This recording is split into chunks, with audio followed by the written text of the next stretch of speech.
नमस्कार,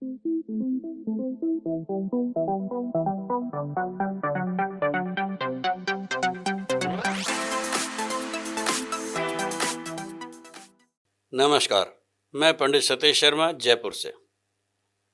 international vastu academy के इस यूट्यूब चैनल पर आपका स्वागत है। आपसे अनुरोध है, इसको सब्सक्राइब करें, इसको लाइक करें, बेल आइकन को दबाएं और इसे शेयर भी करें। जब आप इसको सब्सक्राइब करते हैं तो हमारा कोई भी वीडियो आपके पास सबसे पहले पहुंचता है और हम आपको ये आश्वासन देते हैं कि बिना शास्त्रीय आधार के हम कुछ भी नहीं बोलते। हम चाहे ज्योतिष में बोलें, चाहे वास्तुशास्त्र में बोलें, चाहे कर्मकांड में बोलें या राजनीति में बोलें, चाहे किसी योग का उच्चारण करें या ना करें, हम जो कुछ भी बोलते हैं ज्योतिष की पृष्ठभूमि में से बोलते हैं। मेरी मौसम विज्ञान से बहुत नाराजगी है, चाहे जो बोल देता है। आजकल अपडेट देते हैं 3 घंटे पहले मौसम का, और हमारे क्लासरूम में हम पढ़ाते हैं कि सप्तनाड़ी चक्र जागृत है, रोहिणी वास बरसात की कहानी कह रहा है, और ये कह रहे हैं 10% कम बरसात होगी देश में। हमारा क्लासरूम में पढ़ाया हुआ जिस विद्यार्थी ने भी हमको एक बार सुन लिया, देश की सबसे बड़ी संस्था के प्रतिनिधि हैं हम, Indian council of astrological sciences. मैं नेशनल वाइस प्रेसिडेंट के तौर पर एक बार डॉक्टर हर्षवर्धन से बातचीत हो रही थी।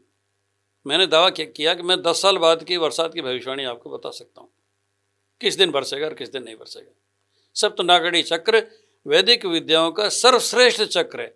वास्तुशास्त्र मैं उसका भी प्रवक्ता हूँ, क्योंकि इंटरनेशनल वास्तु एकेडमी चलाता हूँ, और Indian council of astrological sciences देश की सबसे बड़ी ज्योतिष संस्था है। हम लोगों को शास्त्रीय आधार पर ही पढ़ाते हैं, बताते हैं और भविष्यवाणियां करते हैं। वो ये देखकर चकित थे क्योंकि मैंने उनको पिछले वर्षों की कुछ भविष्यवाणियां बताई जो छपी हुई थी हमारी अपनी ही मैगजीन में, ज्योतिष मंथन में। ये कैसे हो सकता है? वैदिक ऋषि बिना किसी टेलीस्कोप के राहु को तलाश कर लेते थे, उसकी गति पकड़ लेते थे, किस नक्षत्र में ज़्यादा बरसेगा, किस नक्षत्र में कम बरसेगा, ये पता लगा लेते थे, कब जल प्लावन होगा और कब अकाल पड़ेगा ये पता लगा देते थे। दशरथ ने उनकी बात मान ली कि अगले 12 वर्ष अकाल पड़ेगा, तो शनिदेव से लड़ने पहुंच गए दशरथ जी महाराज, और वचन ले लिया कि जब तक सूरज चांद है, जब तक रोहिणी का शकट भेद नहीं करेंगे। इतने ज्ञान था उनको खगोल शास्त्र का। तो वैदिक विद्याओं में सिरमौर है मेदिनी ज्योतिष, और बहुत साइंटिफिक है वास्तुशास्त्र। मैं ये कह रहा हूं, न अल्निनो का असर होगा न किसी और का, सारे नियम भंग हो जाएंगे। पर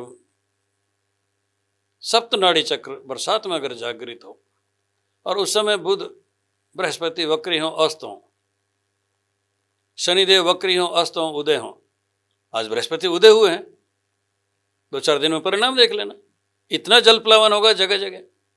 तो मैं ये घोषणा कर रहा हूं कि ये वैज्ञानिक कुछ महीने बाद की बात नहीं पकड़ पा रहे। अब जो बादल आसमान में उनकी तस्वीरें लेके भविष्यवाणी कर देंगे, वो 2-4 दिन आगे तक की बता सकते हैं। पर ज्योतिष गणनाएं कहती हैं कि बरसात होगी, खंड वृष्टि होगी, कहीं बहुत ज़्यादा होगी, कहीं बहुत कम होगी, परंतु बरसात औसत से ज़्यादा होगी।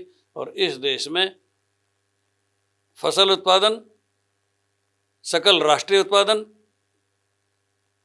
जल की आपूर्ति और महंगाई पर अनाज के कारण थोड़ी सी रोक लगेगी। अन्य कारणों की मैं नहीं कहता, डॉलर और तेल की मैं बात नहीं करता, पर अन्न के कारण महंगाई नहीं बढ़ेगी और न सोने के कारण बढ़ेगी। तो मैं इस वीडियो को इस बात के साथ कंक्लूड कर रहा हूँ कि मौसम विभाग की कही बात के विरोध में जाके मैं कह रहा हूँ कि मेदिनी ज्योतिष के तहत कही जाने वाली सप्तनाड़ी चक्र की भविष्यवाणी कहती है कि बरसात खूब होगी, अनाज खूब बरसेगा। सितंबर के पहले सप्ताह में अगस्त तारे का उदय होने के बाद भी बरसात चलती रहेगी और पूरे सितंबर हम बरसात का नज़ारा देख पाएंगे। नमस्कार।